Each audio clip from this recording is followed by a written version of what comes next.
Entonces, mis hermanos, hoy vamos a entrar en un tema adicional con relación a todas estas profecías mesiánicas del Tanaj. Y esta noche queremos ver al Mashiach en los libros ocultos del Tanaj. El Mashiach en los libros ocultos del Tanaj. En toda esta literatura que se ha ocultado del pueblo justamente porque habla mucho del Mashiach. Entonces, aquellos que no creen en el Mashiach han tratado de ocultar toda esta literatura, pero el Eterno en este tiempo nos ha traído nuevamente todos estos libros ocultos y nuestra responsabilidad es indagar en ellos, es estudiarlos. Especialmente, por ejemplo, todos los libros del Qumran, toda la literatura de Qumran, de las cuevas de Qumran, la mayoría de escritos por los judíos esenios, que eran judíos que estaban aislados de la corriente principal religiosa, y ellos querían como mantener un judaísmo mucho más puro y un judaísmo también que hablara del Mashiach y que tuviera el Mashiach. Y pues hoy se han encontrado una cantidad de escritos ahí en Qumran y en otros lugares, ¿no? A los cuales hoy tenemos acceso. Y cuando se le ha preguntado a algunos rabinos por qué motivo esos libros no están en el Tanaj, si en algún momento estuvieron en el Tanaj, pues la respuesta que dieron fue sencillamente porque esos libros hablan mucho del Mashiach.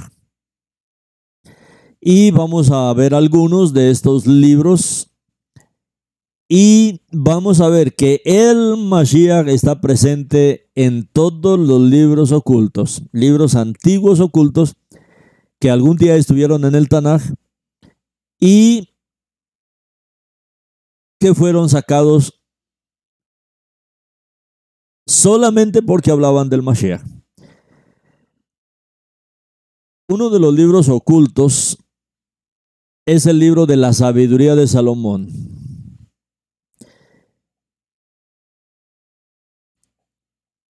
El libro de la sabiduría de Salomón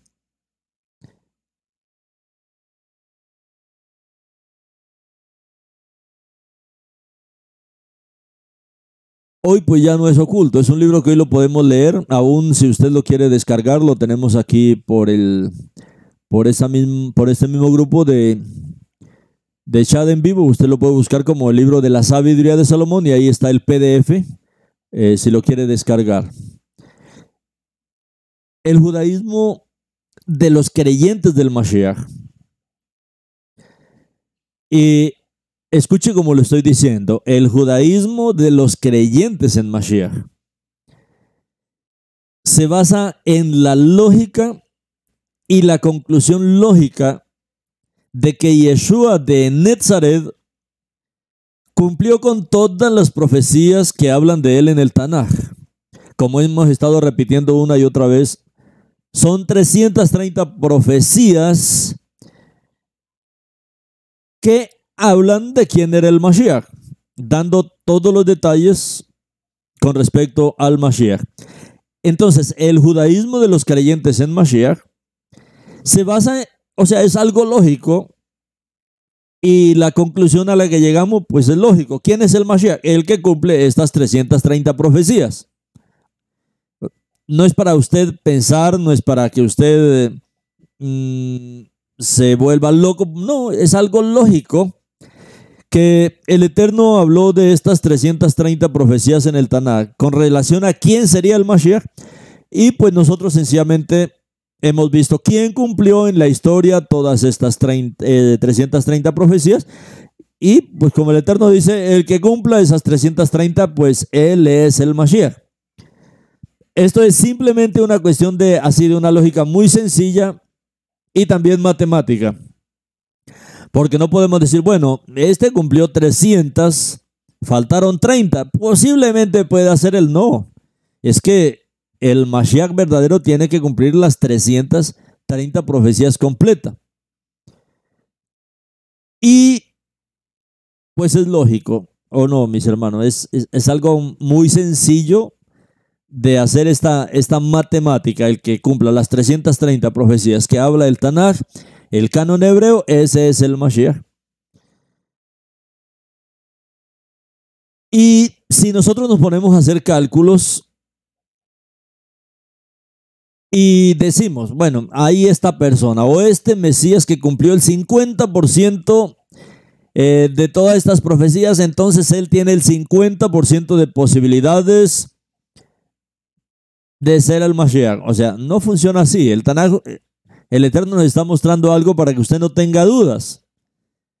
Y sencillamente, el único personaje en la historia de Israel, que ha cumplido todas estas 330 profecías que están registradas en el Tanaj, hasta las que ahora hemos contado y las que han contado todos los estudiosos de estas profecías, pues a lo largo de los años de estudio. Y lógicamente pues eso nos apunta a una única persona que las cumplió absolutamente todas, y es el Mashiach, es Yeshua, de tal manera que no tenemos ninguna duda con respecto a esto. Por el contrario, pues cada que estudiamos una de ellas nos afirmamos en Yeshua. Ahora, esta cifra, usted pudiera decir, pero son poquitas, 330 profecías, son poquitas para que a través de estas 330 profecías se confirme quién es el Mashiach. Y a través de estas, pues usted confirma quién es él.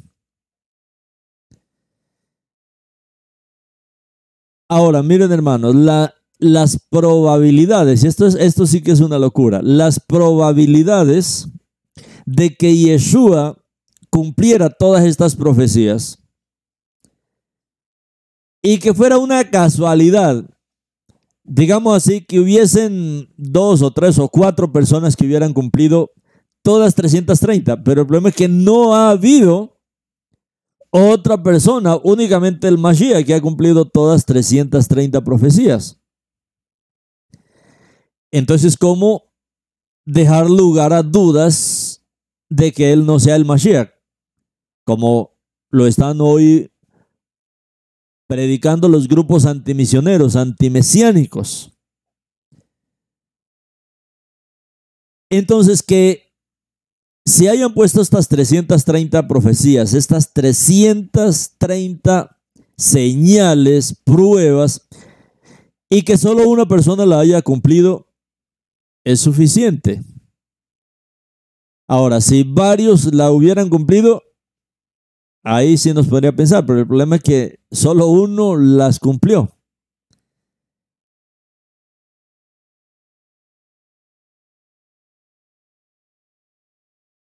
Las probabilidades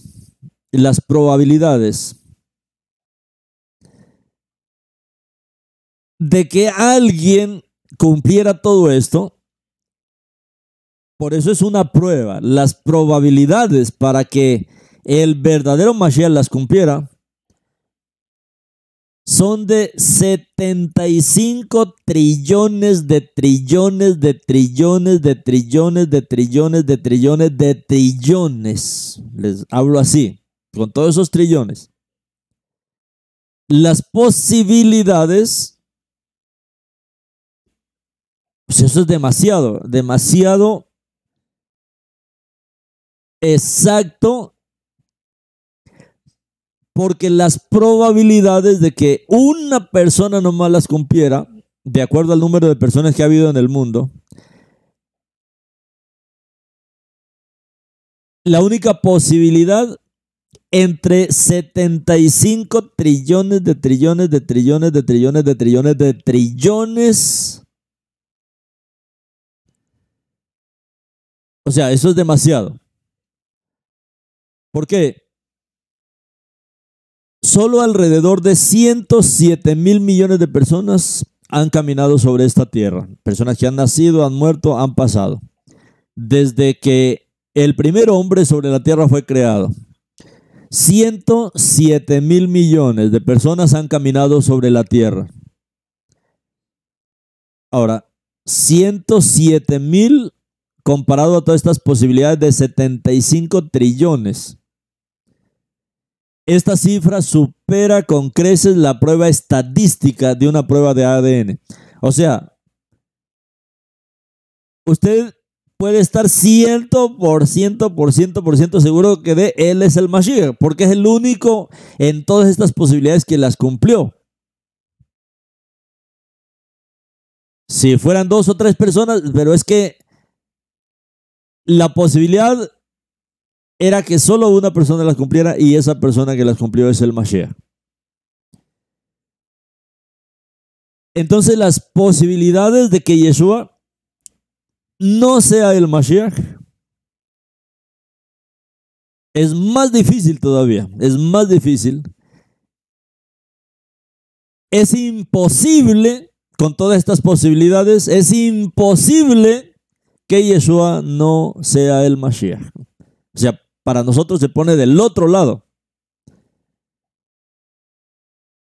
¿Por qué? Porque no hay suficientes personas que hayan vivido para que sea posible que cualquiera de todas estas personas que hayan vivido puedan haber cumplido estas profecías solo por casualidad. Entonces, estas 330 profecías mesiánicas que estamos analizando en el Tanaj y con las profecías que aparecen en los libros ocultos, llegaríamos a por lo menos 365 profecías. O sea, 330 que están en el Tanaj, más 35 adicional que aparecen en estos libros ocultos, en estos libros apócrifos. Entonces, estas 365 profecías, contando las del Tanaj y contando las de los libros ocultos, que incluyen las 330 como están ya registradas y contadas y estudiadas a lo largo de los años con relación al Mesías, el Mashiach. Pero hay profecías también aparte del Tanaj. Hay profecías por fuera del Tanaj también con relación al Mashiach. Por ejemplo, en este libro de la sabiduría de Salomón, en el capítulo 2, verso 2 al 22, usted me va a decir si esto no es una profecía mesiánica. En el libro de la sabiduría de Salomón, capítulo 2, verso 12 al 22, dice lo siguiente: por tanto, molestemos al justo, porque no es agradable con nosotros y se opone a nuestras obras y nos insulta por nuestras transgresiones de la Torá y registra contra nosotros las transgresiones de nuestra audacia. Profesa que el conocimiento de Elohim es suyo y dice acerca de sí mismo: yo soy el hijo de Elohim. Él es un reprensor de nuestros pensamientos. Él es pesado sobre nosotros, incluso para la vista, porque su estilo de vida no es como los demás. Sus caminos son diferentes. Él nos tiene por impuros. Se abstuvo de nuestros caminos como de la impureza. Bendice los caminos y el fin de los justos y se jacta de que Elohim es su Padre. Veamos si sus palabras son verdaderas y probemos con su partida, porque si Él es justo, el Hijo de Elohim lo recibirá y lo librará de la mano de los que se levantan contra Él. Con desprecio y con tormento examinémoslo, para que conozcamos la preocupación de su humildad y le hagamos daño. A una muerte vergonzosa condenémoslo. Estaremos sobre él y cuestionaremos sus palabras. Estas cosas insípidas pensaron y fueron engañados, porque su propia maldad los cegó. Y no conocían los misterios de Elohim, ni esperaban la recompensa de los puros, y no discernían un alma vieja sin defecto. Sabiduría de Salomón, capítulo 2, 12 al 22. Esta porción es traducido del arameo. Ahora, digan usted, ¿esto no es una profecía mesiánica? En el Tanaj, entonces, encontramos 330 profecías y hay más de 35 profecías en estos libros ocultos, como es esta que estamos viendo aquí en el libro de la sabiduría de Shlomo, de Salomón. Ahora miremos esto más detalladamente. El verso 12 dice: por lo tanto, molestemos al justo, porque no es agradable con nosotros y se opone a nuestras obras y nos insulta por nuestra transgresión de la Torá y registra contra nosotros las transgresiones de nuestra audacia. Eso está ahí en el verso 12 del capítulo 2.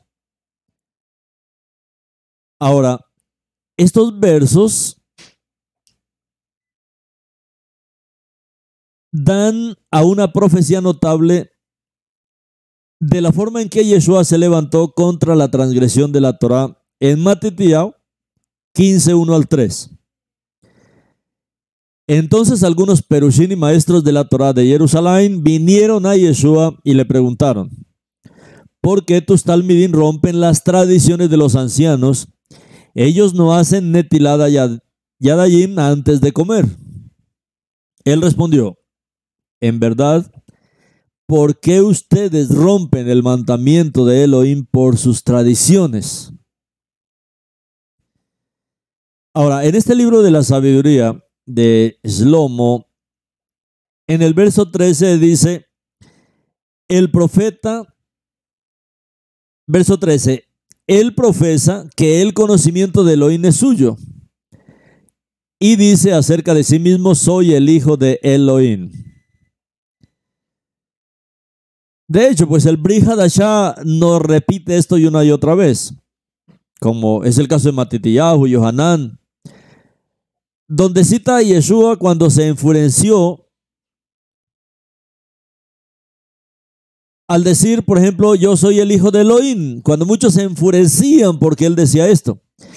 Matitiyahu 27, 41 al 44 dice: de la misma forma, los principales Kohanim con los maestros de la Torá y los ancianos dijeron: él salvó a otros, pero no se puede salvar a sí mismo. Así que el rey de Israel, así que es el rey de Israel. Dejen que baje del poste, entonces le creeremos. Como confió en Elohim, que lo salve ahora si quiere, porque él dice que es el Ben Elohim. Hasta los ladrones que estaban clavados con él le insultaron de la misma forma. Y Yohanan capítulo 10, verso 36 al 39 dice: están diciendo, al que el Padre apartó como Kadosh y envió al mundo, blasfemas, porque dije soy el Ben Elohim. Si yo no estoy haciendo las obras que reflejan el poder de mi Padre en mí, ¿no deberían creerme? Pero si las obras que estoy haciendo reflejan el poder de mi Padre, a pesar de que no creen en mí, crean en esas obras para que entiendan de una vez y por todas que el Padre está unido a mí y yo estoy unido a mi Padre. Y otra vez buscaron apoderarse de él y él escapó de sus manos. Esta profecía que estamos analizando aquí en el libro de la sabiduría de Salomón, en el capítulo 2, en el verso 14 continúa diciendo: él es un reprensor de nuestros pensamientos. ¿Recuerdan en Matitiyahu 9:4, donde Yeshua dice, Yeshua sabiendo lo que ellos estaban pensando, dijo: ¿por qué están entreteniendo pensamientos malvados en sus corazones? El verso 15 dice: él es pesado sobre nosotros, incluso para la vista, porque su forma de vida no es como la de los demás, sus caminos son diferentes. Él nos tiene por impuros, se abstuvo de nuestros caminos como de impureza, bendice los caminos y el fin de los justos, y se jacta de que Elohim es su Padre. Veamos si sus palabras son verdaderas y probemos con su partida. Ahora, esto recuerda un relato de la Torá sobre la vida de Yosef, cuando sus hermanos arrojaron a Yosef en el hoyo, en Bereshit 37:20. Así que vengan ahora, vamos a matarlo y echarlo de una vez en estas cisternas de agua que hay aquí. Entonces diremos que un animal salvaje lo devoró. Veremos entonces qué será de sus sueños. Hay un gran significado mesiánico en este relato de Bereshit 37:20. Así que vengan ahora, vamos a matarlo y echarlo en una de estas cisternas de agua que hay aquí. Entonces diremos que un animal salvaje lo devoró. Veremos entonces qué será de sus sueños.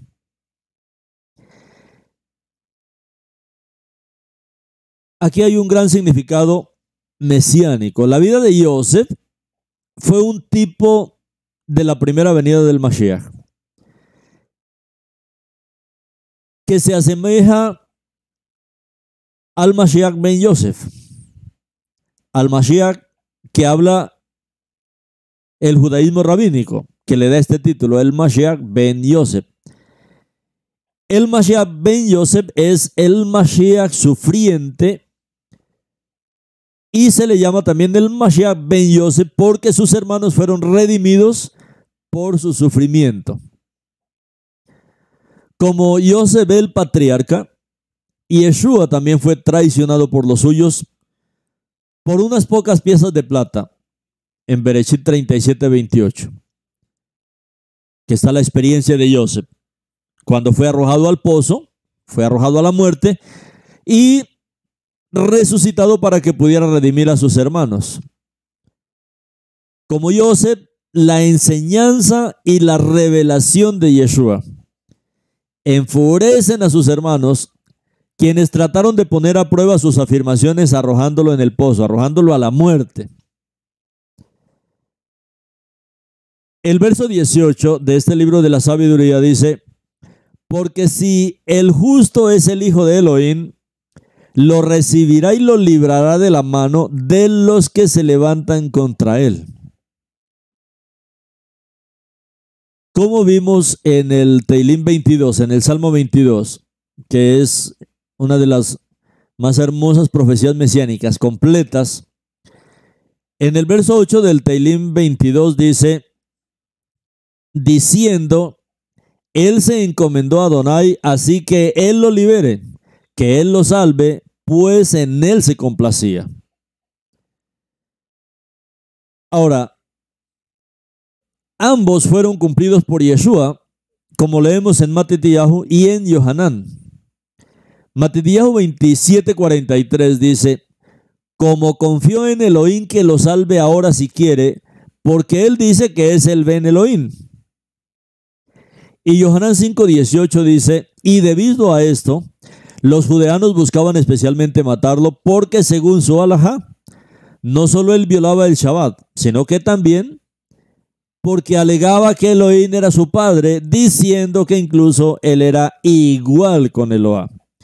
O sea, esto es lo que entendían los judíos, los maestros de la Torá, los intérpretes de la Torá, que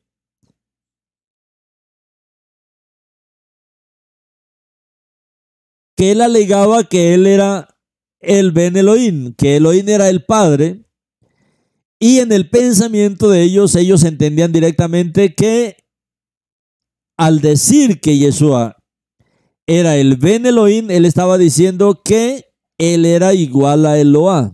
O sea, ese es el pensamiento judío.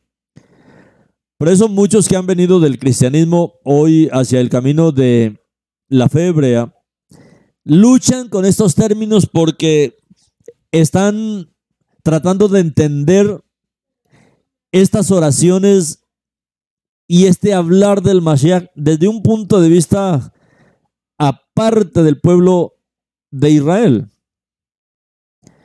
Y hablar que él es el Ben Elohim, como estamos viendo aquí, debido a esto, ¿a qué? A que él alegaba, decía que Elohim era su padre. ¿Y qué entendían los judíos? ¿Qué entendían estas élites religiosas pues entendían que él estaba diciendo que él era igual a Eloa, o que era Eloa mismo, o sea, eso era lo que ellos entendían y por eso le decían blasfema. Ahora, el verso 19 de esta profecía de la sabiduría de Salomón dice: con desprecio y con tormento examinémoslo para que conozcamos la preocupación de su humildad y le hagamos daño. A muerte vergonzosa condenémoslo, estaremos sobre él y cuestionaremos sus palabras. Estas cosas insípidas pensaron y fueron engañados porque su propia maldad los cegó. Y no conocían los misterios de Elohim, ni esperaban la recompensa de los puros y no discernían un alma vieja sin defecto. Ahora, de esto también escribió Jacob, hablando que había sido cumplido por Yeshua. ¿Qué dice Jacob? Santiago 5:6. Han condenado, han asesinado al inocente y ellos no han puesto resistencia. La profecía mesiánica de este libro de la sabiduría de Salomón, de este libro oculto, en el capítulo 2, 12 al 22, encaja bien junto con profecías como la del Salmo 22, Isaías capítulo 53, como una profunda profecía del papel del Mashiach como el siervo sufriente. El Mashiach ben Yosef, cumplido por Yeshua HaMashiach, por Yeshua de Netzaret. Ahí ustedes ven lo importante que es poder estudiar todas estas profecías, entenderlas, que no solamente en los escritos que se consideran como el canon oficial hoy día están, sino que también en estos libros ocultos aparecen estas profecías con tanto detalle, hablando de el Mashiach. Otro de los libros ocultos es la carta de Baruch. Y también hay profecías en esta carta de Baruch, profecías mesiánicas. Como cubrimos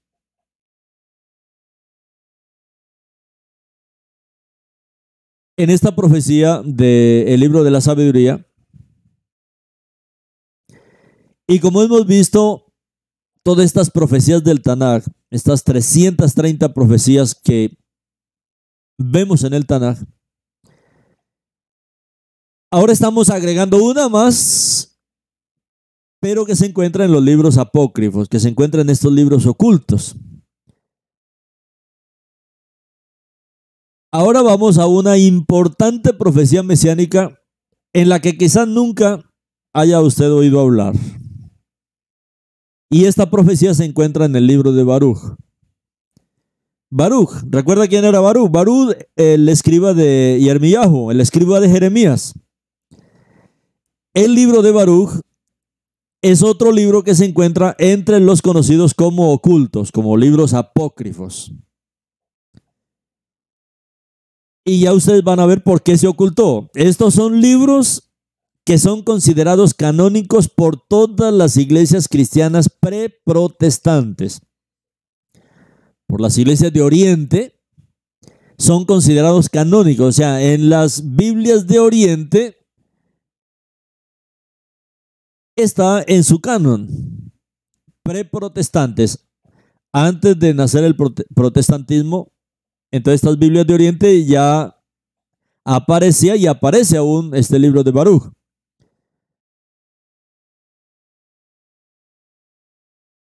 Los autores del Brit Hadashah, los autores del Nuevo Pacto, lo citan con frecuencia.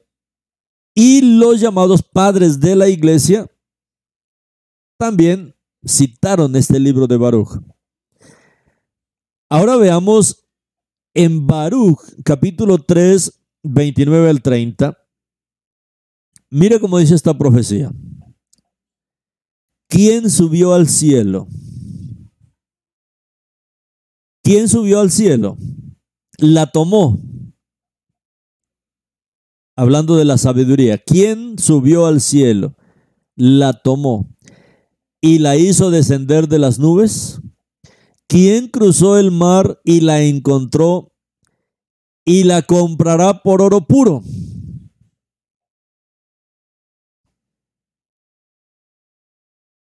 En la Torá, en Devarim capítulo 30, 9 al 16, mire lo que dice. Entonces Adonai tu Elohim te dará más que suficiente en todo lo que emprendas para hacer el fruto de tu cuerpo, el fruto de tu ganado y el fruto de tu tierra, todos les irá bien. Porque Adonai una vez más se regocijará en verte, que te vaya bien, como se regocijó en tus padres. Sin embargo, todo esto sucederá solo si prestas atención a lo que Adonai tu Elohim dice, para que obedezcas sus misbot y regulaciones que están escritas en el libro de la Torá. Si te vuelves a Adonai tu Elohim con todo tu corazón y con todo tu ser, porque esta misma que yo te estoy dando hoy no es muy dura para ti, no está fuera de tu alcance, no está en el cielo para que necesites preguntar, ¿quién irá al cielo por nosotros? La traerá a nosotros y nos la haga oír para que podamos obedecer. Asimismo no está al otro lado del mar para que necesites preguntar, ¿quién cruzará el mar por nosotros? La traerá a nosotros y nos la haga oír para que podamos obedecerla. Al contrario, la palabra está muy cerca de ti, en tu boca, en tu corazón, y por lo tanto lo puedes hacer. Mira, yo te estoy presentando hoy en una mano la vida y el bien, y en la otra muerte y el mal.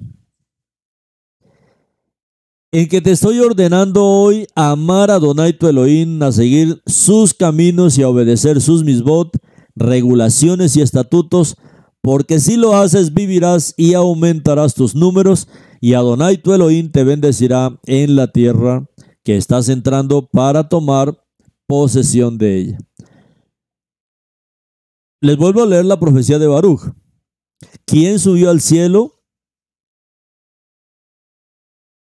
para tomar la sabiduría y la hizo descender de las nubes? ¿Quién cruzó el mar y la encontró y la comprará por oro puro? Luego Baruch continúa diciendo, en Baruch capítulo 3, 29 al 30. Después ella apareció sobre la tierra y vivió entre los hombres. ¿Qué tal esto? La sabiduría. Después ella apareció sobre la tierra y vivió entre los hombres. Ella es el libro de los mandamientos de Elohim y la Torá que permanece para siempre. Todos los que se aferran a ella vivirán y los que la abandonan morirán. ¿Qué tal esta profecía, mis amados? La Torá ha sido reconocida por mucho tiempo en el judaísmo como una entidad viviente a través de la cual Adonai creó los cielos y la tierra. En el judaísmo, la Torá misma ha sido reconocida como una entidad viviente. Ahora, nosotros los creyentes en el Mashiach entendemos que Yeshua es la Torá viviente. Que Yeshua es la Torá viviente. Y de aquí surge el nombre Biblia Torá viviente, porque cuando recibimos nosotros esta visión y recibimos este encargo, ya va para más de 9 años que comenzamos el trabajo de la Torá viviente, 8, 9 años. Lo que vimos fue eso, cómo rescatar a este Mashiach que era la Torá viviente y ponerlo nuevamente ahí en las escrituras. O sea, sacar todo lo que Roma había puesto, lo que el cristianismo había puesto, lo que el judaísmo había puesto y volver a tener al Mashiach presente en toda la escritura. Entonces, eso es la Torá viviente.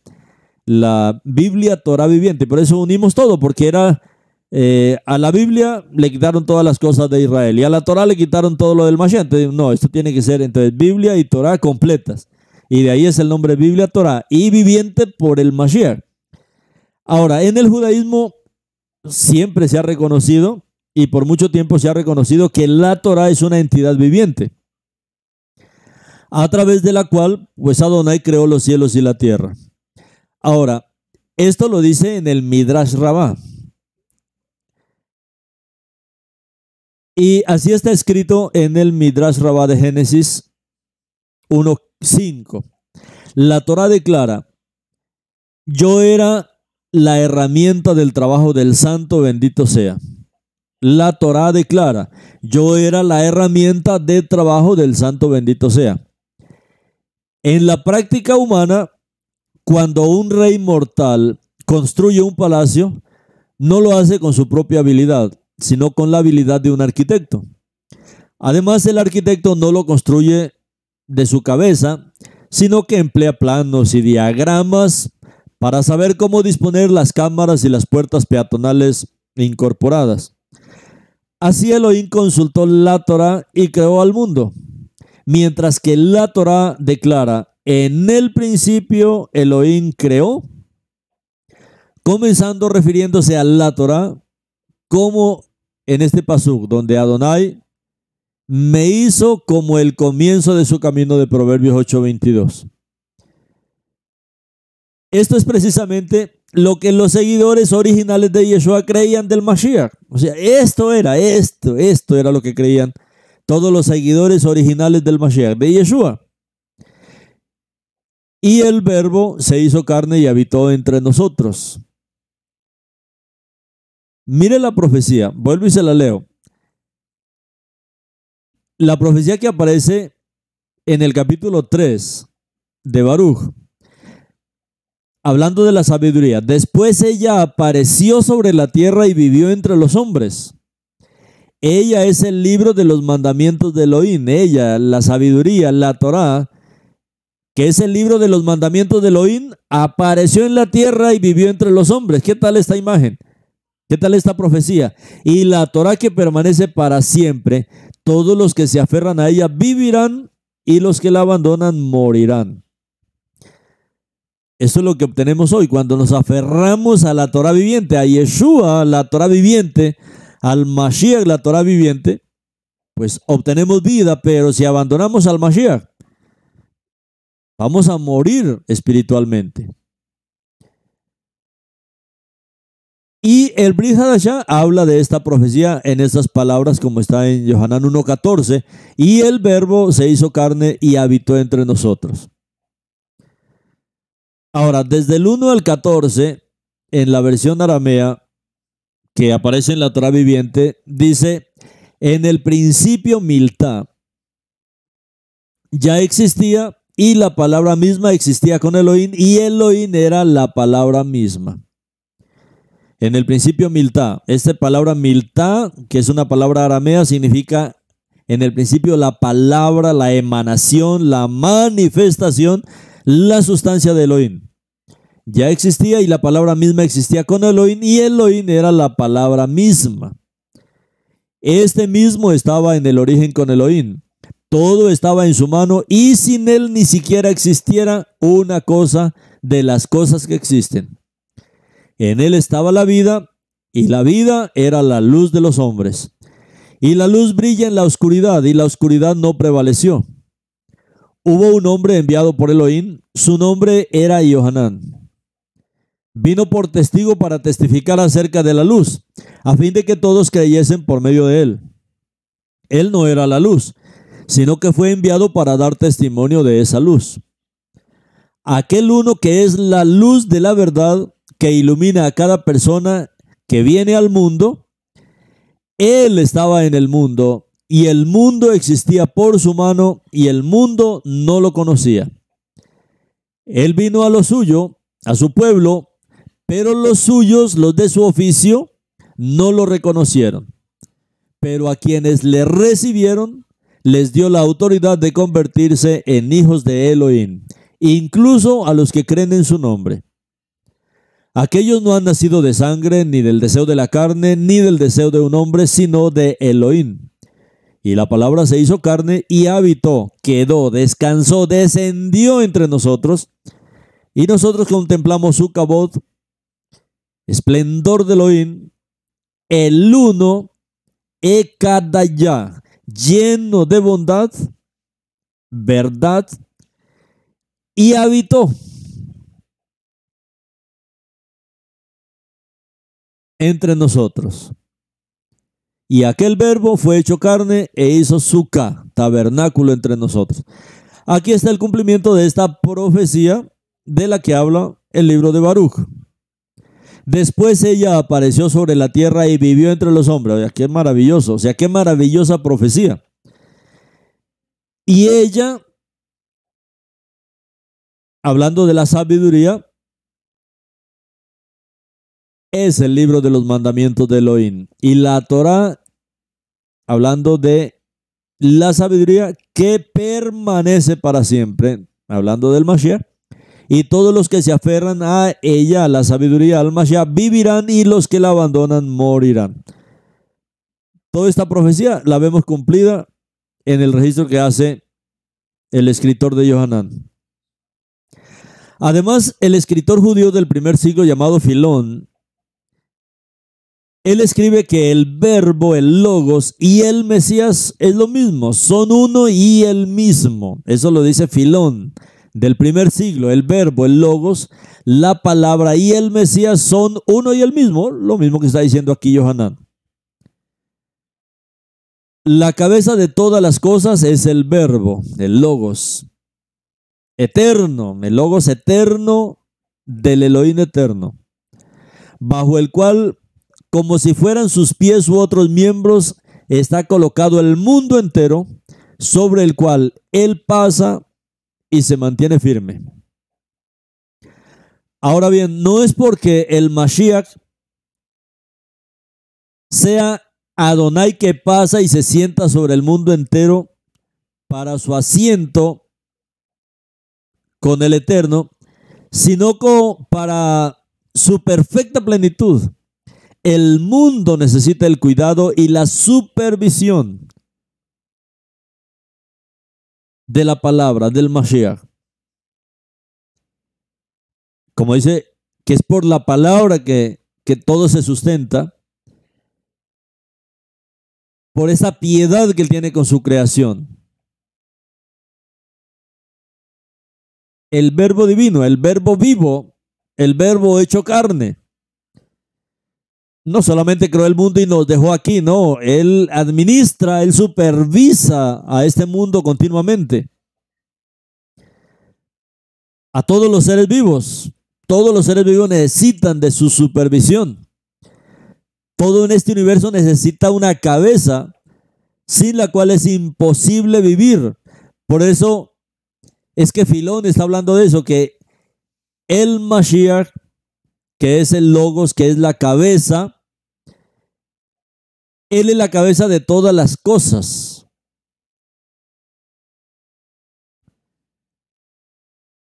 Veamos ahora en el libro de Romanos, capítulo 10, verso 4, y este es un pasaje que la cristiandad ha entendido totalmente mal.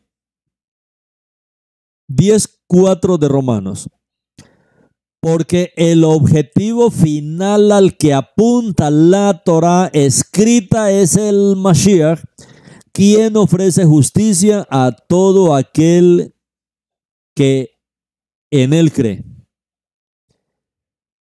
Lo estoy leyendo de la Torah viviente, que es un verso pasado directamente de la Peshita aramea. Normalmente usted lee este verso y claro, es por la misma traducción que no le permite ver todo lo que dice aquí. ¿Por qué? Porque cuando usted lee la Reina Valera solo dice el fin de la Torah es el Mashiach. Entonces dice, si ve, ya no se necesita más Torah, solamente el Mashiach. No, mire lo que dice el verso. Porque el objetivo final al que apunta la Torah escrita es el Mashiach, quien ofrece justicia a todo aquel que en él cree. Toda la Torah apunta al Mashiach, así como los sabios de nuestro pueblo dicen que todos los profetas apuntaban hacia el Mashiach. Eso es lo que está diciendo aquí Shaul también. El objetivo final al que apunta la Torah escrita es al Mashiach. En la mayoría de las traducciones de las Biblias católicas, que son las que usa el cristianismo, parece decir así: Cristo es el fin de la ley y por eso el mal entendimiento de esto, ¿no? Ahora, la palabra aramea usada para fin, el objetivo final, la palabra aramea es la palabra saca. En el año 1893, un arameísta llamado James Murdoch tradujo el arameo peshita al inglés por primera vez, el texto arameo de la peshita al inglés. Y esta palabra fin, James Murdoch la tradujo como objetivo. Por eso es que tenemos de esta manera aquí escrito este verso, porque el objetivo final al que apunta la Torah escrita es el Mashiach. Que estos arameístas entendían y sabían que era lo que estaban haciendo aquí con este trabajo de pasar el texto arameo ahora al inglés, y lo pasaron con mucho cuidado. Por eso es diferente al texto que aparece en cualquier versión, en cualquier traducción. Entonces, esta palabra él la tradujo así como objetivo. Señaló la palabra aramea original ahí en el margen y la definió con más detalle: fin, alcance, resumen. El objetivo final, el resumen, el alcance final de la Torah. Entonces, esta palabra aramea se usa en la literatura rabínica para significar número, suma o total. En la literatura rabínica. Entonces, el total al que apunta la Torah escrita es el Mashiach. En suma, a lo que apunta la Torah es al Mashiach. Por eso es que Yeshua estaba diciendo, bueno, Moshe escribió fue de mí. En el Talmud de Babilonia, esta palabra se usa de la siguiente manera: la suma de alumnos para un maestro en la clase primaria es 25. La suma de alumnos para un maestro en la clase primaria es 25. La raíz del verbo de este sustantivo arameo significa calcular, contar, resumir o estar atento, esperar. Entonces, con esta palabra aramea, ¿qué está diciendo Shaul? No que el Mashiach es la terminación de la Torah. No está diciendo que el Mashiach es el fin de la Torah, sino que el Mashiach es el objetivo. El Mashiach es la meta, el Mashiach es el alcance, el Mashiach es el resumen, el Mashiach es el número total, el Mashiach es la suma total de la Torah. Eso era lo que Shaul estaba diciendo. Pablo, él estaba diciendo que el Mashiach es la Torah, o sea, la suma total de la Torah. Entonces el Mashiach es la Torah, en resumidas cuentas. El Mashiach es la suma total de la Torah. ¿Entendemos? Porque es importante para nosotros mejorar el entendimiento de la Escritura. No se conforme con lo que ya sabe. Hay muchos que saben prácticamente la Reina Valera de memoria, pero usted necesita renovar ese entendimiento ahora. Porque el objetivo final al que apunta la Torah es el Mashiach. O sea, Pablo lo que estaba diciendo, Shaul lo que estaba diciendo es: el Mashiach es la Torah, el Mashiach es la suma total de la Torah.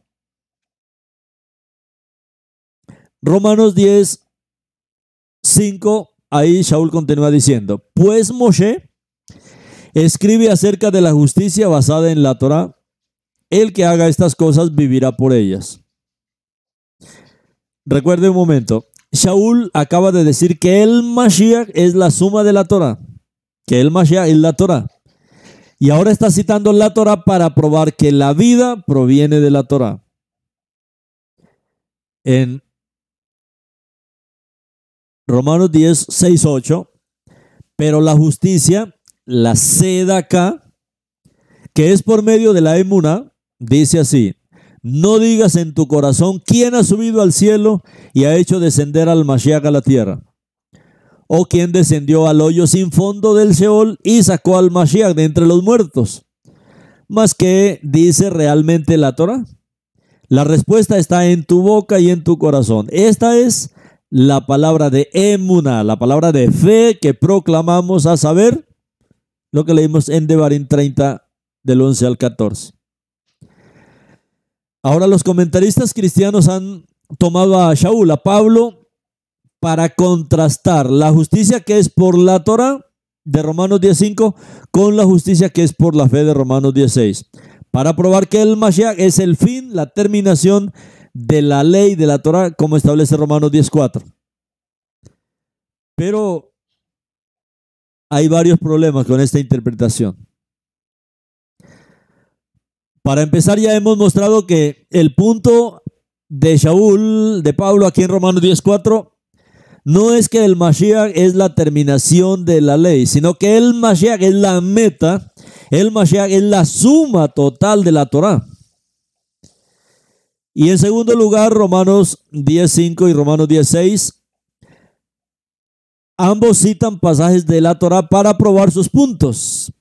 Y en tercer lugar, estos comentaristas destrozan totalmente el punto de Shaul, que Shaul está haciendo en Romanos 10:6-8. Cuando Shaul estaba enseñando a los de Berea en Hechos 17, se nos dice que ellos revisaron las escrituras para ver si lo que Shaul dijo se podía encontrar allí. Y Shaul dijo que eran más nobles que otros a los que había enseñado por hacer esto. Ahora, las escrituras que tenían en ese momento eran las escrituras del Tanaj, del Antiguo Testamento, porque el Brit Hadashah ni siquiera se había escrito. Por lo que Shaul miraba los pasajes que cita el Tanaj para ver que estamos aplicando sus palabras con precisión como están en el Tanaj. Y hoy se presenta pues este problema porque la gente no entiende esto, que Shaul está hablando es del Tanaj y está tomando estos pasajes del Tanaj para poder explicar esto. Y lógicamente recurren con su mente rápidamente al Brit Hadashah y ahí es donde viene la confusión.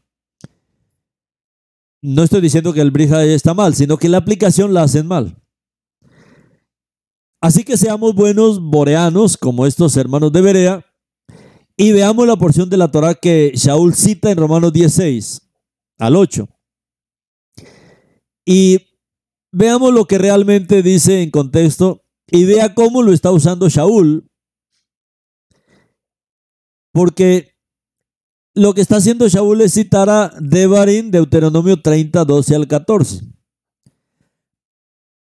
Ahora, el primer y más importante punto de Devarim 3, 12, 13 no es la Torah que no teníamos, que se nos ha traído, sino en la cita de Shaul de Romanos 10:6-7 es el Mashiach, que no tiene que ser traído a nosotros.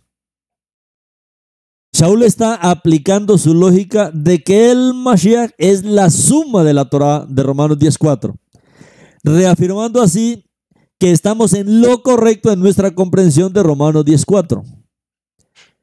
Ahora, en Baruch, lo que es bajado del cielo de Devarim 30, 12, 13 es la sabiduría personificada, la sabiduría caminando entre nosotros, que se identifica con la encarnación de la Torah misma que ha bajado a la tierra para habitar entre los hombres. No es difícil entender, o sea, este es el pensamiento judío, el pensamiento hebreo es de esta manera. Y por eso estos profetas nos están trayendo hacia estas profecías. Cuando Shaul dice, cerca de ti está la palabra, en tu boca, en tu corazón, cerca de ti está la palabra, cerca de tu boca, cerca de tu corazón, que es la palabra de confianza que proclamamos. ¿Qué dice Devarim? ¿Qué dice Deuteronomio? Pero muy cerca de ti está la palabra en tu boca y en tu corazón para que la hagas. Y Devarim 30:14, entonces la respuesta y la palabra de confianza, la palabra de fe, esta palabra de Romanos 18, es la palabra de Devarim 30:14. Pero en Devarim 30:14 esa palabra es claramente la Torá. En otras palabras, Romanos 18 podría entenderse: la Torá está cerca de ti, de tu boca y de tu corazón. ¿Qué es la Torá de confianza que proclamamos? ¿Por qué es la Torá de confianza? Porque la Torá es la suma del Mashiach. El Mashiach es la suma de la Torá. Ahora encontramos que Devarim 30:15 al 16 es paralelo al significado de Vaikra, de Levítico 18:5, para que podamos ver que Shaul Pablo está citando estos dos pasajes juntos, no porque lo esté contrastando, sino porque enseñan lo mismo. Romanos 16 cita a Devarim, Deuteronomio 30:12.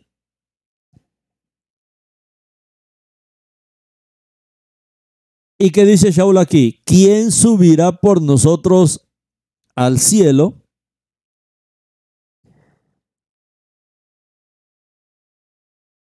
Que es el hebreo original de Devarim 30:12. ¿Quién subirá por nosotros al cielo? Y si tomamos la primera letra de cada palabra de una nueva palabra, esta es una técnica que se conoce como notaricón, deletreamos la palabra hebrea milá, que puede significar palabra o también circuncisión. Y si tomamos la última letra de cada palabra, encontramos el nombre Adonai, el Yud Hei Vav Hei. Tan escondido e incrustado en esta frase hebrea está la frase la palabra de Adonai. Ahora, el punto de Shaul es que tanto el Mashiach como la Torah son la palabra de Adonai. O sea, todo eso para que podamos entender qué es lo que Shaul está diciendo. Él lo que está diciendo es que el Mashiach es la palabra de Adonai, la palabra viviente de Adonai, y también la Torah es la palabra viviente de Adonai. Y que el Mashiach es la Torah hecha carne, como está diciendo Habacuc en esta profecía. Así como el Tanaj identifica la Torah como el camino. El Tanaj identifica la Torah como el camino. Pero también el Tanaj identifica a la Torah como la verdad, identifica a la Torah como la vida, identifica a la Torah como la luz, identifica a la Torah como la palabra. En el nuevo pacto, en el Brit Hadashah, se identifica a Yeshua como el Mashiach, como el camino, como la verdad, como la vida, como la luz y como la palabra. ¿Por qué? Porque el Mashiach es la Torah misma encarnada que apareció en la tierra y habitó entre los hombres, según la profecía de Baruch 3:29. Ahora vamos a otro libro, donde también encontramos otras profecías mesiánicas, y es el libro de Enoc.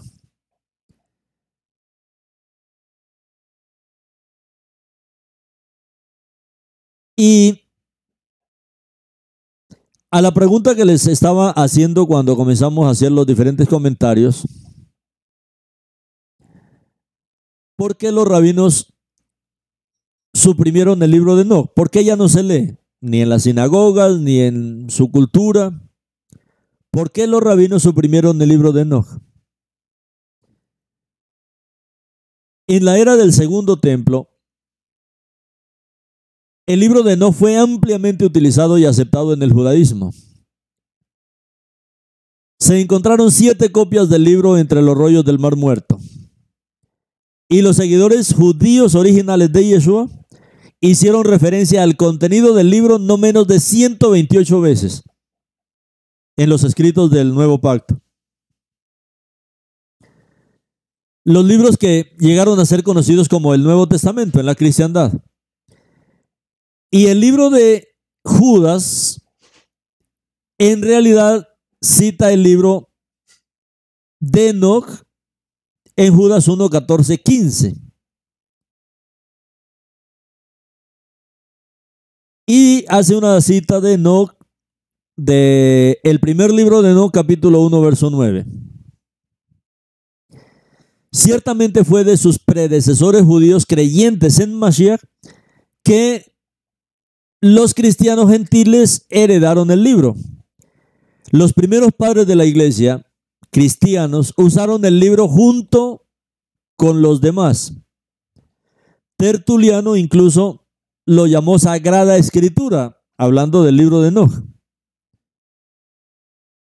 Algún tiempo después del cierre de la era del segundo templo, el libro de Enoch fue suprimido por los rabinos.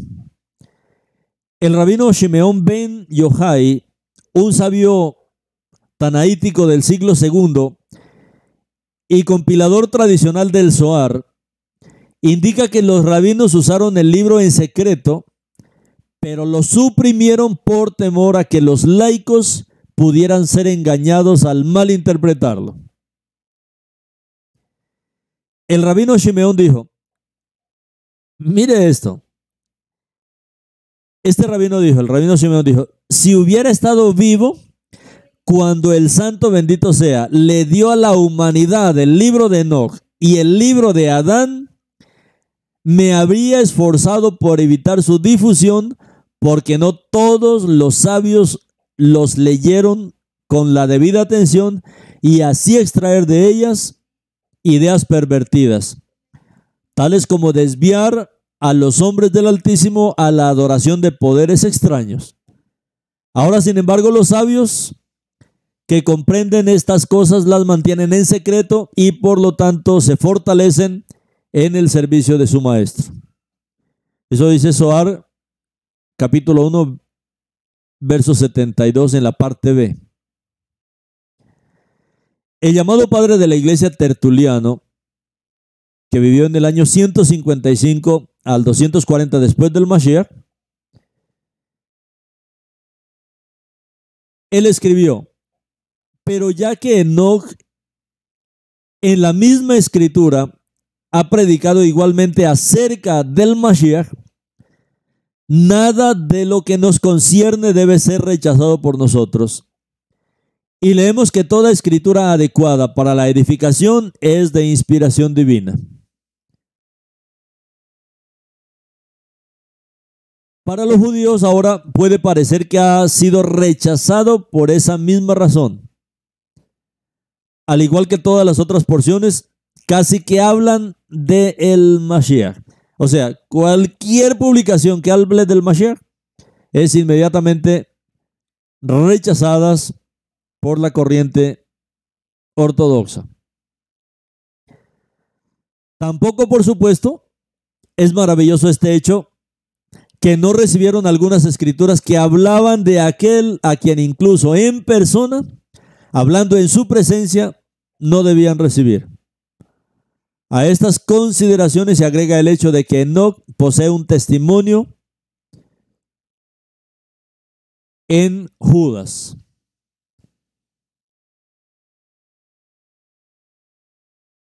Tertuliano, él escribe también, así que el rabino Shimeón ben Yohai admite que entre los sabios del judaísmo rabínico, los sabios que comprenden estas cosas las mantienen en secreto y por lo tanto se fortalecen en el servicio de su maestro. Pero que él se esforzó por impedir su diseminación, porque como él mismo dice, no todos los sabios los leen con la debida atención y así extraen de ellos ideas pervertidas, como desviar a los hombres del Altísimo hacia el culto de extraños poderes. Y Tertuliano dice que los judíos ahora puede parecer que han rechazado el libro de Enoch, porque al igual que todas las otras porciones casi siempre hablan del Mashiach. Tampoco, por supuesto, es maravilloso este hecho que no recibieron algunas escrituras que hablaban de aquel a quien incluso en persona, hablando en su presencia, no debían recibir. Ahora, en términos más simples, el rabino Shimeón dice que los rabinos experimentaron esto, ¿no? Que ellos suprimieron el libro porque pensaban que solo se podía confiar en que los sabios lo entendieran sin extraer ideas pervertidas y ser desviados del Altísimo hacia la adoración de poderes extraños. Y Tertuliano dice que los judíos rechazaron el libro porque se habla muy claramente del Mashiach y por su rechazo de Yeshua como el Mashiach. En los últimos años, Daniel Boyarín, que es un erudito judío ortodoxo, escribió un libro que se llama Los Evangelios Judíos. El libro se llama así, es escrito por un judío, Daniel Boyarín. El libro se llama Los Evangelios Judíos, la historia del Cristo judío. Es un judío y lo escribió de esa manera. Este libro también adopta un enfoque no hostil hacia Yeshua y sus seguidores judíos originales. Daniel Boyarín no solo es un destacado historiador de la religión, también se ha llamado uno de los 2 o 3 más grandes eruditos rabínicos del mundo. Tiene doble ciudadanía, estadounidense e israelí. Formado como erudito talmúdico en 1990, fue nombrado profesor de cultura talmúdica, Departamento de Estudios y de Retórica del Cercano Oriente, Universidad de California, en Berkeley, cargo que parece que aún ocupa. Boyarín abre su libro con unas palabras muy interesantes. Si hay algo que los cristianos saben sobre su religión, es que no es el judaísmo. Si hay algo que los judíos saben sobre su fe, es que no es el cristianismo. Si hay algo que ambos grupos saben acerca de este no noble, es que los cristianos creen en la Trinidad y la encarnación de Cristo, que es la palabra griega para el Mashiach, y que los judíos no, que los judíos mantienen kosher y los cristianos no. Este siempre ha sido la pelea por siglos entre el judaísmo y el cristianismo. Por eso la necesidad de la restauración. O sea, de nosotros dar un paso que el judaísmo no ha podido dar y dar un paso que el cristianismo no ha podido dar. Si las cosas fueran así de simples, en este libro voy a contar una historia muy diferente. Una historia de una época en que los judíos y cristianos estaban mucho más mezclados que ahora. Cuando había muchos judíos que creían en algo muy parecido al Padre y el Hijo, e incluso en algo como la encarnación del Hijo en el Mesías. Mire lo que dice él. Cuando había muchos judíos que creían en algo muy parecido al Padre y el Hijo, e incluso en algo como la encarnación del Hijo en el Mesías.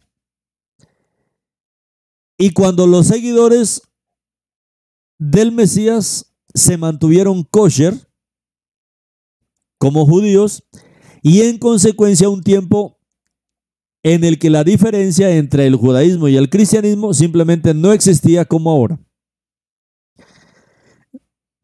Y es a esto pues que el Eterno nos está llevando en este tiempo, ¿no? A romper esta diferencia, y por eso la restauración de la casa de Israel se está dando a cabo en este tiempo. Si bien ahora casi todos los cristianos y no cristianos están lo suficientemente felices como para referirse al Mesías, el humano, como judío, quiero ir un paso más allá. O sea, hoy ya la cristiandad por lo menos está reconociendo que el Mesías en el que creen es judío. Pero dice este judío que quiero ir un paso más allá. Deseo que veamos que también el Mesías, el divino Mesías, es judío. La cristología o las primeras ideas sobre Cristo es también un discurso judío y no hasta mucho más tarde, un discurso antijudío en absoluto. Muchos israelitas en la época del Mesías esperaban un Mesías que sería divino y vendría a la tierra en forma humana. Así los pensamientos básicos subyacentes de los que surgieron tanto la Trinidad como la Encarnación están en el mismo mundo en que nació el Mesías y en el que se escribió por primera vez en los evangelios de Marcos y de Juan. Daniel Boyarín, los evangelios judíos, la historia del Cristo judío. Por supuesto que aquí Boyarín está usando el término cristiano de una manera como demasiado vaga, porque los seguidores originales de Yeshua se identificaron como judíos y no como cristianos. Aún se identificaron como Netzarín. Sin embargo, es muy interesante que un erudito judío ortodoxo tan importante ahora esté dispuesto a admitir que los seguidores originales de Yeshua no solo comían kosher y observaban la Torá, sino que la doctrina de la deidad del Mashiach, que el Mashiach era Elohim mismo, en sí era de origen judío. Fue sostenida por los seguidores judíos originales de Yeshua desde el principio y ha sido rechazada por el judaísmo rabínico desde entonces. Desde el primer siglo, de manera reaccionaria. Lo que es aún más interesante es lo que Boyarín tiene que decir sobre el libro de Enoch a este respecto. El libro de Boyarín tiene un capítulo completo sobre la figura del Hijo del Hombre, como se describe en el libro de Enoch. Boyarín dice que el libro de Enoch hace un uso extensivo del término Hijo del Hombre para referirse a una figura particular del Redentor divino humano, que según él exhibe muchos de los elementos de la historia del Mesías. Y este libro nos proporciona nuestra evidencia más explícita de que el Hijo del Hombre, como Redentor divino humano, surgió en el tiempo del Mesías.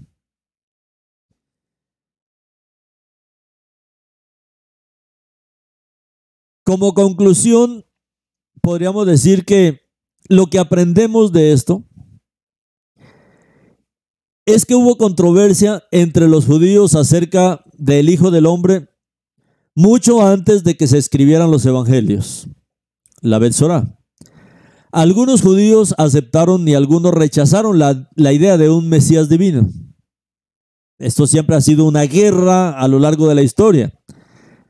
Las similitudes del libro de Enoch son evidencia de la tradición, de la interpretación del Hijo del Hombre como tal persona divina. Tal traducción que aparece en el libro de Enoch. O sea, esta persona divina del Ben Elohim. El libro de Enoch no está hablando que es una persona humana solamente, sino el Hijo del Hombre divino, o lo que conocemos en el Brit Hadashah como la encarnación de Elohim. El Mashiach, la encarnación de Elohim. Y esto es lo que presenta el libro de Enoch. Es por eso que ha sido rechazado por los rabinos. Bueno, que hablaran del Mashiach, tal vez pudieran aceptar, pero que hablen que el Mashiach es divino, eso no pueden aceptarlo. Y por eso han preferido más bien deshacerse de toda esta literatura. Y esto ha sido una tradición, esto de el Mashiach como el Hijo del Hombre divino. Esto ha sido la tradición que alimentó también el movimiento de los primeros creyentes en el Mashiach. O sea, ellos creían que el Mashiach era el mismo Elohim. Por supuesto, solo siglos después, esta diferencia de creencia se convertiría en el marcador y en la piedra de toque de la diferencia entre las más grandes religiones del mundo, judaísmo y cristianismo.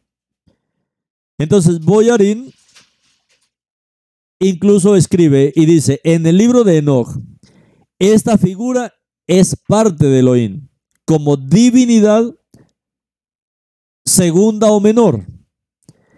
Incluso puede ser considerado un hijo junto con el anciano de días, en quien podríamos comenzar a pensar como el Padre.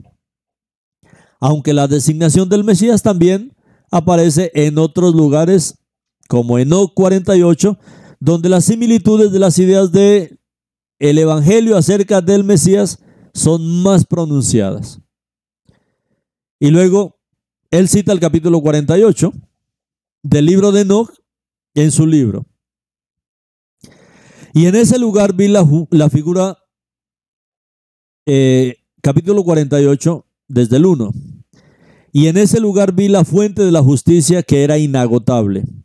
Y alrededor de ella había muchas fuentes de sabiduría, y todos los sedientos bebían de ellas y se llenaban de sabiduría. Y sus moradas estaban con los justos y apartados y elegidos. Y en esa hora ese hijo de hombre fue nombrado en presencia de Adonai Sebaot, y su nombre delante del anciano de días. Sí, antes que fuesen creados el sol y las señales, antes que fuesen hechas las estrellas del cielo, su nombre fue nombrado delante de Adonai Sebaot. Él será un bastón para los justos, en el que se detendrán y no caerán, y será la luz de las naciones, y la esperanza de los de corazón turbado.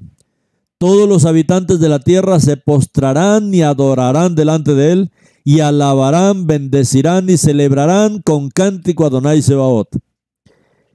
Y por eso fue escogido y elegido delante de él, antes de la creación del mundo y para siempre.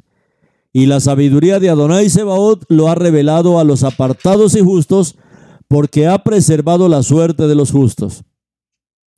Porque han aborrecido y despreciado este mundo de iniquidad, y han aborrecido todas sus obras y caminos en el nombre de Adonai Sebaot, porque en su nombre son salvos. Y según ha sido un placer en lo que respecta a su vida.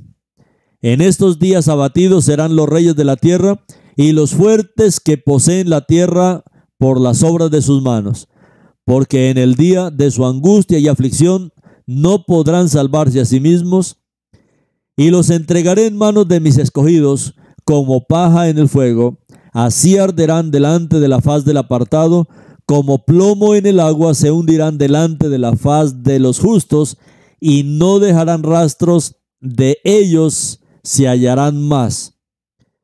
Y en el día de su aflicción habrá reposo en la tierra, y delante de ellos caerán y no se levantarán. Y no habrá nadie que los tome con sus manos y los levante, porque han negado a Adonai Sebaot y su ungido. Bendito sea el nombre de Adonai Sebaot. En el primer libro de Enoch, capítulo 48. Entonces Boyarín dice, en primer lugar encontramos la doctrina de la preexistencia del Hijo del Hombre. Él era un nombre incluso antes de que existiera el universo. En segundo lugar, el Hijo del Hombre será adorado en la tierra. Todos los habitantes de la tierra se postrarán y adorarán ante él, y glorificarán, bendecirán y cantarán himnos en nombre de Adonai de los espíritus. En tercer lugar, y quizá lo más importante de todo, en el verso 10, se nombra como el ungido, como el Mashiach, que es precisamente el Mashiach, el hebreo Mashiach, el judío. Parece bastante claro que muchas de las ideas religiosas que se sostenían sobre el Mesías ya estaban presentes en el judaísmo, del que surgieron tanto el círculo de Enoch como los círculos alrededor del Mesías. Entonces, como ustedes pueden ver, en toda esta literatura oculta, pues se ocultó sencillamente por eso. Se ocultó porque habla demasiado del Mashiach. Y palabras muy fuertes donde sencillamente se revela que el Mashiach es el mismo Elohim, que es el mismo Adonai. Y es que el Eterno tiene que explicarnos esto y revelarnos esto de muchas formas. Entonces, ahora sí, resumiendo, hay al menos 365 profecías mesiánicas del Tanaj. Se nos sumó. ¿Por qué? Porque le estamos sumando ahora las que se encuentran en estos libros ocultos, que señalan a Yeshua como el Mashiach, que solo él las ha cumplido. Ya hemos demostrado que también hay profecías adicionales que se encuentran en todos estos libros conocidos como ocultos, como apócrifos, como en el libro de Enoch. Sin embargo, esto es solo el comienzo, mis hermanos. Hay frecuentes referencias en el Tanaj a libros perdidos que se citan en el Tanaj que no aparecen en el canon actual. Estos libros perdidos, por ejemplo, el libro de las guerras de Adonai, el libro de Hazer, Formas del reino por Shemuel, Hechos de Salomón, el libro de Samuel el vidente, el libro de Gad el vidente, libro del profeta Natán, profecía de Abías, visiones de Ido el vidente, el Midrash de Ido, el libro de Semías, el libro de Yehú, Hechos de Usías por Isaías, dichos de los videntes. Bueno, nuestro Tanaj actual es solo una pequeña porción de las Sagradas Escrituras que nuestros antepasados tuvieron una vez en los llamados tiempos del Antiguo Testamento. En sus tiempos, o sea, la literatura era abundante. Entonces, ¿qué pasó con todos los libros? Estos son los libros ocultos y ya saben por qué se han ocultado.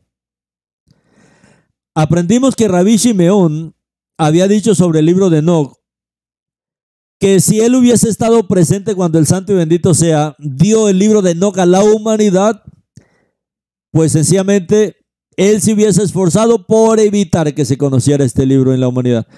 ¿Por qué? Porque habla que el Mashiach sería divino, que el Mashiach sería el mismo Elohim que iba a venir hasta nosotros.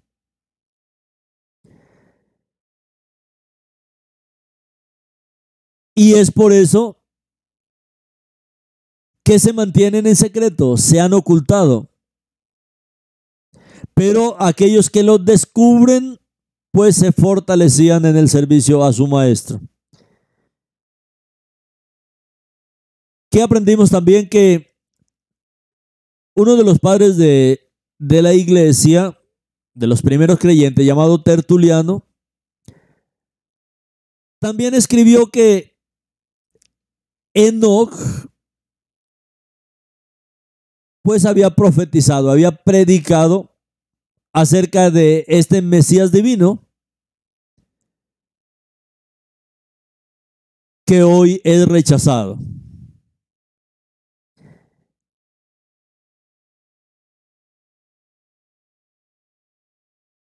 Hay mucha literatura, como ven ustedes, en esta literatura oculta. Y pues en esa literatura se ha ocultado, lógicamente, todas las profecías con respecto al Mashiach. Lo mismo pasa con relación al Brit Hadashah, con respecto al Nuevo Testamento. Y por eso también necesitamos, pues, ver que también del Nuevo Testamento hay más literatura, como por ejemplo Shem Tov, Dutilet, Munster. Hay literatura del Siriaco, la Peshita, y mucha literatura sencillamente en la cual se describe al Mashiach. Los antimisioneros han afirmado que no existe tal profeta, tal Mashiach, y que la referencia simplemente fue inventada. Imagínense, para ponernos a inventar todo esto. Por supuesto, el autor de Matityahu no tiene ningún motivo para citar una profecía que no existía, ya que de hacerlo solo desacreditaría su libro. Si hablamos, por ejemplo, de Mateo y las profecías cumplidas por el Mashiach, donde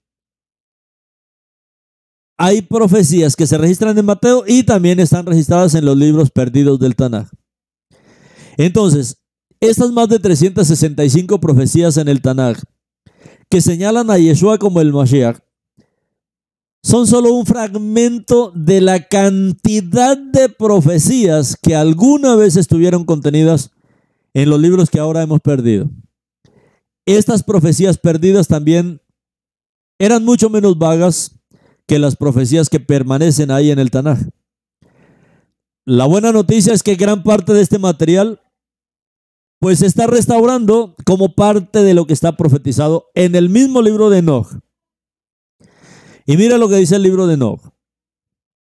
Pero cuando escriban con sinceridad todas mis palabras en sus idiomas y no cambien ni disminuyan el deber de mis palabras, sino que las escriban todas con sinceridad, todo lo que primero testifique acerca de ellos, entonces conozco otro misterio, que los libros se darán a los justos y a los sabios para que sean motivo de gozo, rectitud y mucha sabiduría, y a ellos se les darán los libros y creerán en ellos y se regocijarán por ellos, y entonces serán recompensados todos los justos que hayan aprendido, pues todas las sendas son rectitud. Eso está en el libro de Enoch, capítulo 104, en el primer libro de Enoch, capítulo 104, 10 al 13. Se acerca ese tiempo, estamos en ese tiempo. El profeta Isaías en el capítulo 29, 18 dijo: en aquel día el sordo oirá las palabras del libro, y aquellos en medio de tinieblas y oscuridad, los ojos de los ciegos verán. Mis amados hermanos, las 365 profecías mesiánicas, 330 del Tanaj y estas que hay por fuera del Tanaj, son solo una sombra de un conjunto mucho más grande y más claro de profecías mesiánicas que alguna vez estuvieron en las Escrituras y que un día muy cercano se nos devolverán. Y ese es nuestro trabajo, mis amados hermanos: indagar, escudriñar, porque estamos en ese tiempo donde la luz del Mashiach tiene que brillar en abundancia. Shalom, mis amados hermanos.